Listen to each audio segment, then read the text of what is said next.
স্যাঁতসেঁতে মেঝে, দুর্গন্ধ, ময়লা তেল আর ধুলোবালিতেই তৈরি হচ্ছে লাচ্ছা সেমাই। আর এসব সেমাই চলে যাচ্ছে শেরপুরের বিভিন্ন হাট বাজারের দোকানে। এ চিত্র নকলার আলিফ ফুড অ্যান্ড বেকারির।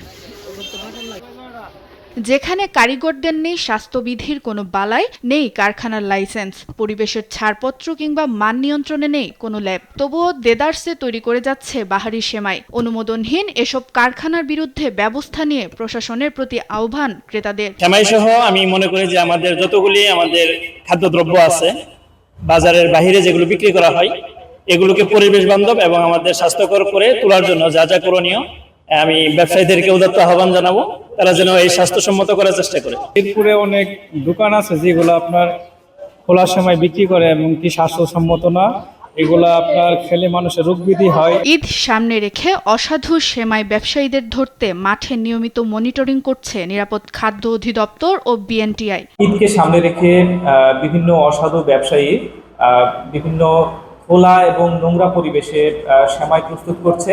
বাংলাদেশ নিরাপদ খাদ্য কর্তৃপক্ষ থেকে নিয়মিতভাবে শেরপুর জেলায় মনিটরিং কার্যক্রম অব্যাহত আছে। নকলা উপজেলা শেরপুরে একটা মোবাইল কোর্ট পরিচালনা হয় বিএসটিআই। প্রেসিডেন্ট মোহাম্মদ দই স্যারের উপস্থিতিতে একটি প্রতিষ্ঠানে 25,000 টাকা জরিমানা করা হয় এবং আরেকটি প্রতিষ্ঠানে 50,000 টাকা জরিমানা করা হয়।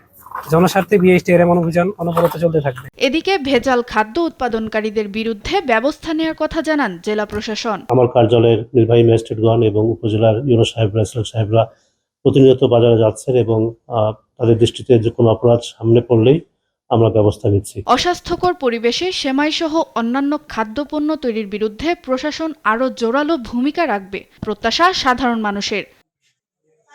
সুপ্রিয়া তৃষা, নিউজ ডেস্ক, দেশ টিভি।